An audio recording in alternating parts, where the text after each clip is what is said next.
حدیث میں آیا نبی کریم صلی اللہ علیہ وسلم ارشاد فرماتے ہیں کہ جب تم کسی مردے کو دفناؤ تو کوئی ایک شخص اس کے سرانے بیٹھ جائے، جب لوگ چلے جائیں تو وہ بیٹھا ہوا شخص اس سے کہے اے فلاں بن فلانا، یعنی مردے کا نام لے اور اس کی والدہ کا نام لے۔ صحابہ کرام نے پوچھا یا رسول اللہ صلی اللہ علیہ وسلم اگر اس کی والدہ کا نام معلوم نہ ہو تو آپ نے فرمایا کہ حوا کی طرف نسبت کر دیں، جیسے اکرم نام ہے تو اکرم بن حوا کہہ دیں۔ رحمت کونین صلی اللہ علیہ وسلم فرماتے ہیں جب پہلی مرتبہ اس کو پکارا جائے گا تو مردہ سنے گا لیکن جواب نہیں دے گا، تھوڑی دیر ٹھہر کے پھر دوبارہ پکاریں تو وہ اٹھ کر بیٹھ جائے گا، پھر تیسری مرتبہ آپ اس کو اسی طریقے سے پکاریں تو وہ کہے گا کہ اللہ تعالیٰ تم پر رحمت نازل فرمائے، مجھے کچھ تلقین کرو۔ اب یہ ہمیں آوازیں نہیں آ رہی لیکن ہمیں تھوڑا سا بس وقفہ کر کے 3 دفعہ کرنا ہے۔ پھر رحمت کونین صلی اللہ علیہ وسلم فرماتے ہیں کہ یہ بیٹھا ہوا شخص اسے کہے کہ جو کچھ تم دنیا سے کہتے آئے اس کو یاد کرو، یعنی یہ کہ تمہارا رب اللہ تعالیٰ ہے، تمہارا امام قرآن ہے، تمہارے رسول محمد صلی اللہ علیہ وسلم ہیں اور تمہارا دین اسلام ہے۔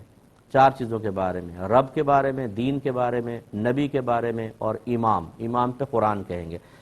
رحمت کونین صلی اللہ علیہ وسلم فرماتے ہیں کہ جب اس طرح اس کو تلقین کی جائے گی تو جب منکر نکیر آئیں گے تو وہ آ کر کہیں گے کہ جس شخص کو اس کی حجت یا دلیل پہلے ہی سکھا دی گئی اس سے ہم کیا سوال کریں، تو وہ بغیر سوال کیے رخصت ہو جائیں گے۔ چونکہ یہ مضمون حدیث میں آیا ہے اس لیے اس پہ ہمیں یقین رکھنا چاہیے۔ یہ الگ بات ہے کہ بہت سی چیزیں حدیثوں میں آئیں اور اس معاشرے میں رائج نہیں ہیں، جس طریقے سے ہونی چاہیے ویسی نہیں رائج ہیں، تو اس میں ہمیں بعض اوقات شبہ پیدا ہوتا ہے یار ہم نے تو کہیں تلقین کرتے ہوئے دیکھی نہیں، اگر حدیث میں ہوتی تو سب نہ کرتے۔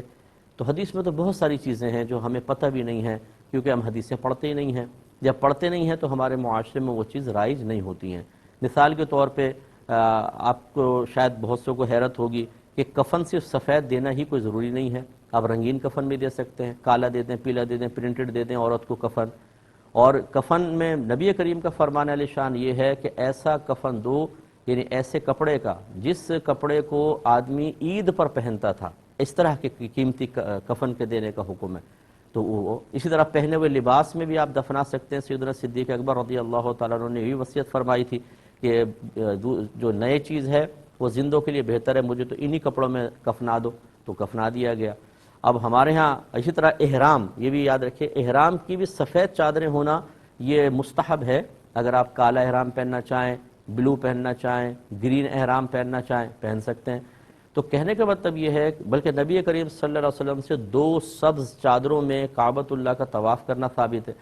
تو خلاصہ کلام یہ ہے کہ بہت ساری امور ہم نے خود حدیثوں سے سنے نہیں ہوتے، جب وہ چیز ہمارے سامنے آتی ہے تو ہمیں اجنبی محسوس ہوتی ہے اور ہم بعض اوقات اس کا انکار کر بیٹھتے ہیں۔ سمجھانا بس یہ مقصود ہے، بہرحال کہ تلقین کرنا چاہیں تو اس میں مردے کا فائدہ ہے، نہ کرنا چاہیں تو کوئی فرض یا واجب بھی نہیں ہے۔